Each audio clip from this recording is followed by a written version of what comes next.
Welcome back, everybody. Justin and Ryan here, along with Jason Connell, art director at Sucker Punch Productions, to talk about Ghost of Tsushima, which is, holy cow, man. Let me just say, this is one of the most impressive things I've seen this year at E3. Congratulations on the reception to it, on creating this incredible thing.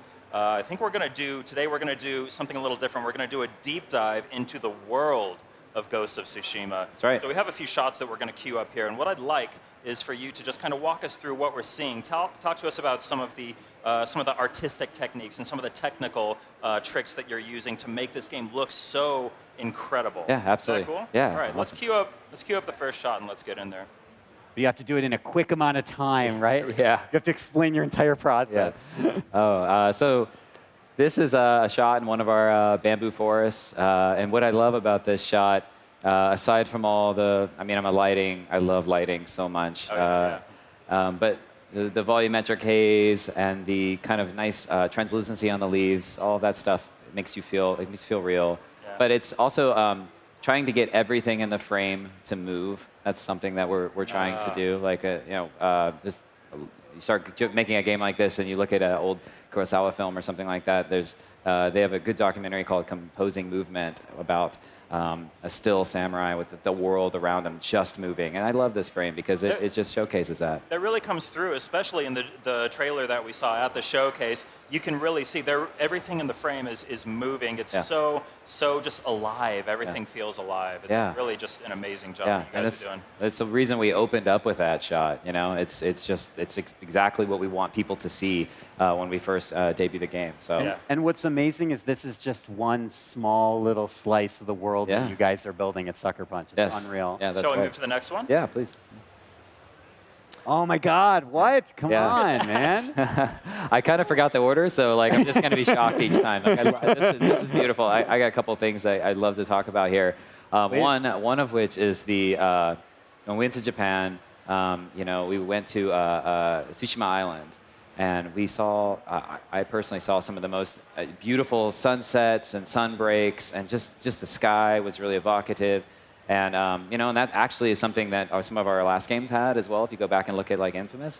So now that this game has a dynamic time of day, that made it very challenging because you can't just paint this beautiful skybox. You have to really orchestrate some tech to make these kinds of scenes come true. And this scene does that in spades. But it also has this, something else here. There's a sense of adventure. There's these shrines and places that you're going to be able to get to and go up to on top of high mountaintops. This is a high point in the game where you'll be able to actually visit and go to. So cool. Yeah. You mentioned lighting before, and it really comes through. I think in almost every one of these scenes, the light is just kind of one of the focus. Really the core pillars of what makes each shot look so beautiful. Yeah, light. We put a lot of energy and artwork into the way that we light our games, and especially true for this one. Yeah. Okay, let's move on to the next shot. Do it. Wow. Look, get out of here. Just leave. Get out. Wow. I cannot take how beautiful this game is. There's a lot of great things going on here. This is showcasing a variety of biomes. Obviously, this is not a bamboo forest. So there are places in the game that you get to that will be quite different than other parts of the game in terms of like the vegetation and the foliage that you'll see kind of around you. We want a lot of variation. We want people to feel like they can remember this place because it's extremely different than the other place. In this particular place, you see more of like a golden lake kind of feel. So it's another good example. Also, I'm very fond of the sky that's going on here. Another really good example, procedural sun breaks and breaks in the sky. Really feel like it's kind of foreboding, but it's also got a moment of beauty to it. So that's intentional. And the water as well. Yeah. I mean, I don't know if you touched on that earlier, but you have the birds coming through as well. I mean, it's just amazing. Well, if you look really closely, you can see like insects kind of flittering above the water there and everything. Yeah. I thought they were birds. They were probably insects. Maybe. Maybe both. Yeah, just gorgeous. Oh, the insects. Yeah, that's our effects artist. So, yeah. That looks incredible. Cool. Let's move on to the next shot. Oh, I love that. Yep. Yeah, this area. Part of what we're trying to do with Ghost of Tsushima is, it's very easy when you go and create. I mean, it's a photoreal-based engine. The technology lends itself to making very photorealistic-looking scenes. But our goal here is it's very easy to just add more stuff in. Like you could have this purple flower little grove and just add weeds and more bushes and more just trees and like make it a little bit less manicured and maybe it's more photoreal. But it's very easy to add more on. But actually, as artists, I think it's really hard to be very minimal. Like, and our goal with the art direction for the game and in the environments is to be minimal in that way, so that it's a little bit more lasting and you remember it. And this is true for if you watch the demo, the Pampas Valley that you see. It's not Pampas Valley with tons of trees and weeds and lots of other things. It's a pretty large sheet of this like white color, or the end with the red leaves. Oh, it's very intentional to be. If you can be a little bit more minimal, people will remember it longer. If that makes sense. Yeah, I notice. Oh, go ahead. I was just going to say, is it difficult for you as an artist and you as a team to sort of exercise that great restraint that you're describing, to kind of hold back when you feel like you need to do more? Yeah, actually, it is really hard. I mean, you want you want it to be impactful, so the urgency is like to just add more.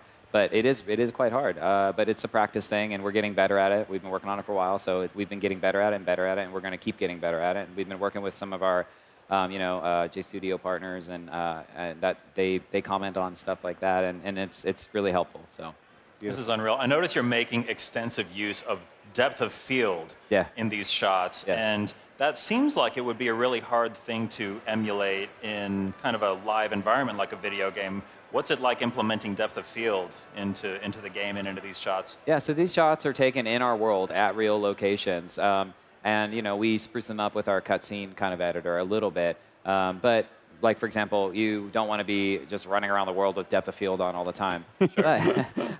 It's pretty. I've done it. Yeah.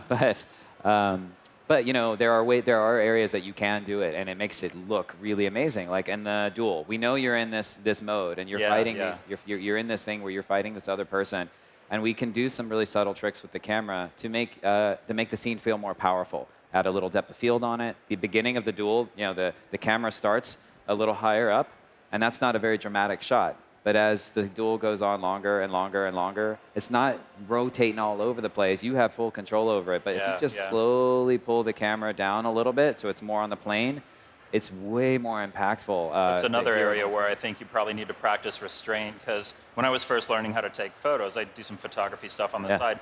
I was always tempted to just crank the depth of field, just destroy the background all the time. But it's a little better if you kind of like find the right balance there, right? My team keeps me in check because I am the environment art lead right there. But so it's a thing. I do it all the time. So cool. I think we have a couple more shots here. Let's move on. Here we go. Yeah. So this, the game is about an invading army. The Mongols invaded, and so they all have places and locations in the world. And it's a little, we chose this one at night in the dynamic time of day, and put it here at night, just to showcase that throughout the world, it's not just. Our goal is to have this sharp, beautiful imagery, like this really just lush landscape of places that hopefully people will want to go see and remember, in high contrast with areas of more death, a little bit more terror, and a little bit more, combat and things like that. Beautiful. Cool. I'm like spellbound. Yeah, I'm just like looking at all these shots. I stare at this giant screen back here. It looks really good on the Yeah, no, I keep staring over here. Thank you. I do have, I don't want to get too far away from the world building that you guys are working on, but I'm actually personally curious if you can speak to this. If not, no problem. Creating framed, beautiful moments is so important in your game, but you also want to give the player control of the camera and be able to navigate an environment. Is there a way to kind of balance out enabling player control and kind of direction of the scene, but still preserve the artistic vision that you have? Yeah, it's something that I think we work on a lot. I mean, if you've ever played a Sucker Punch game, they are very fluid. And that means you have to spend time on camera and controls and all that. So while we have this incredibly ambitious, artistic goal, cinematic goal, we have to make sure that it's marries very well with the gameplay, and that means you have to spend a lot of time iterating. So just for the horse ride, we put that horse ride in there for a lot of reasons in the trailer. One of which is just, I think it's just beautiful. And we want to show traversal and all that. But that one, for example, you don't just get for free. Like, it was a lot of iterations on the exact camera angle and how the camera works. I mean, if anyone's ever worked on a camera settings for a horse, it's extremely hard. Like, how much do you have it, rock and rotate? Yeah. If you can do a lot, and then suddenly you get sick or something, or you can't see the horizon. You put depth of field on and motion blur, and it's great when you look at it, but if you're playing, it's like maybe you don't see in your peripheral. So it's a lot of teams, gameplay teams, and cinematography folks working together to make sure that those scenes are maximally beautiful but extremely functional. Yeah, it's interesting. We're at a stage in video games where you kind of need to have like a director of photography working on these games as well. Yeah, and we have like a myself works on it, but with Billy here, I think I've got a chance to talk to him yet, but he as well. Like, there's a couple people here that are, Nate cares a lot about camera, and especially game camera. He's really good at it. So we have quite a team that kind of hit it from a bunch of different angles. Great. Just I think, all the more reason to be excited about Ghost of Tsushima, right? Oh, absolutely. Yeah. Let's move on to what I think is our final shot. Here we go. Yeah, so this is the DOF right up front there. But this is another one that I think it showcases that this is a harsh time. It's not just a walk through the beautiful purple flower area. There's a lot of adventure, and there's a lot of just exploring this world that we're crafting. But there is a reason that you're the hero in this story, because there's been a lot of destruction, and you're trying to save the people of this land. So we wanted to show this off as well. So. Yeah, I mean, look at everything that's happening in this shot. You've got obviously everything on fire, but you've got all these tiny particles, the little embers coming out, not to mention the incredibly blurred foreground. Everything, I mean, there's attention to detail there. Everything is still moving there. How many layers are there here? How insane is this to try and put together from an art direction standpoint? Yeah, it's I think that some of the harder things is we don't have a very large team. We have a decent sized team, but we have 2 effects artists, and they have to split the entire world up, ranging from if you roll around on the ground, you get mud slopped up all over you, and so if you roll a bunch of times, you'll just be caked in mud, because it's really important to us in creating all these locations and these places. And from an environment and art direction and creative direction, we want you, the samurai, to feel like you're in the world. So rolling around in it, collecting on you, that's effects. Blood, if you saw the trailer, there's a lot of blood, so that's effects. Not to mention smoke and clouds and skies and things like those dragonflies and birds and fire and ember. It's a lot of work. So we work really closely with the lighting team, the effects team, on the environment team to create these kinds of scenarios. It's incredible how much has to come together to make something like this happen. Yeah, I think one of the hardest things is actually, I said it earlier, but I just want to recap it again because I think it's so important to the genre, but is wind. Having everything move, if it can move, make it move, is a goal for us. It's a very ambitious goal for us from the very beginning. And we're achieving it. Like you walk around the game world and you're like, oh my God, like everything in front of me is moving, and that's a goal. Yeah. So seeing that that last shot of everything, kind of all the flames coming up and everything, it reminded me of one of the shots from the trailer, and I wanted to ask about that real quick. I don't think we have it queued up, but I just wanted to acknowledge how beautiful that I think it was the final shot of the trailer that we showed during the showcase was, where there's the duel happening, and then the flaming arrows start to come in, and everything gradually starts to light up.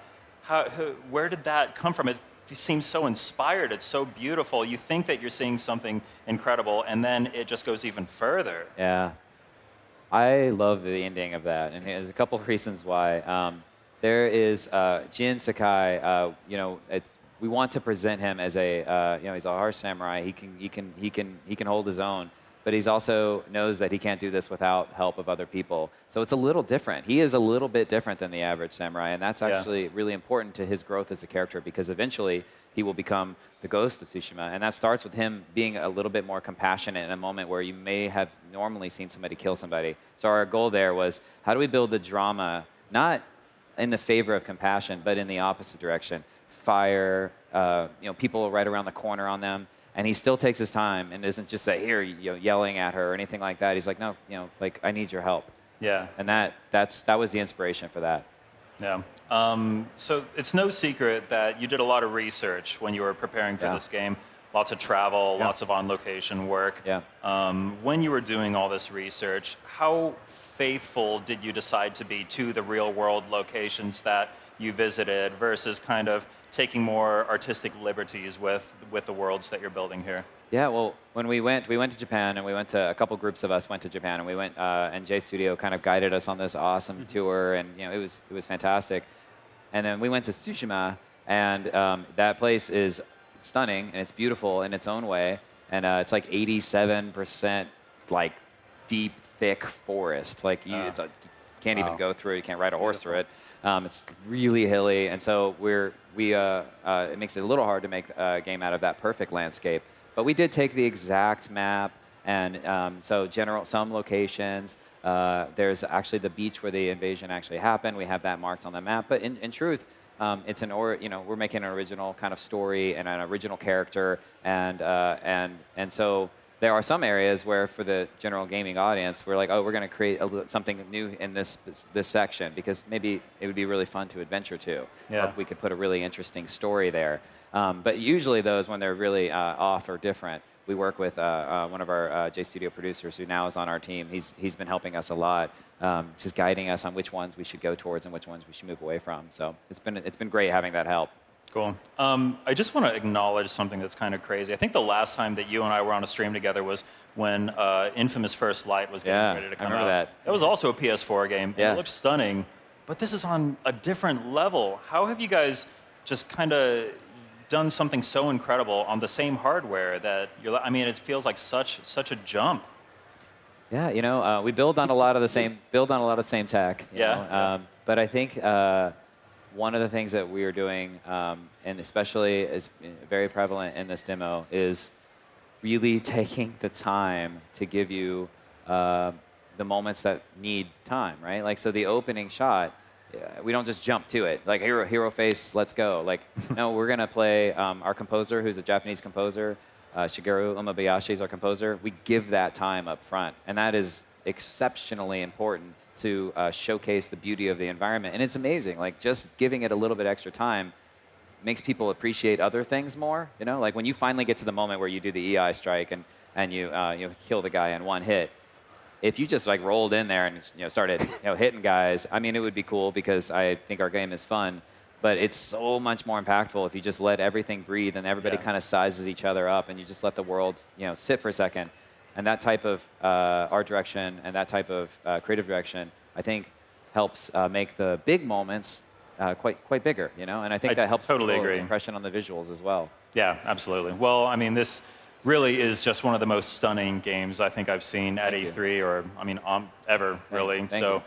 Kudos to you and the whole team at Sucker Punch. Ghost of Tsushima is coming to PlayStation 4. Jason, thank you so much for being here. Oh, absolutely. Thank Ryan, you. thanks for helping co-host here. My pleasure. Yeah, thank you. That's Ghost of Tsushima. It's coming to PlayStation 4 at some point in the future. So stay tuned. PlayStation Live from E3 2018 will return. We've got a lot more coming up. PlayStation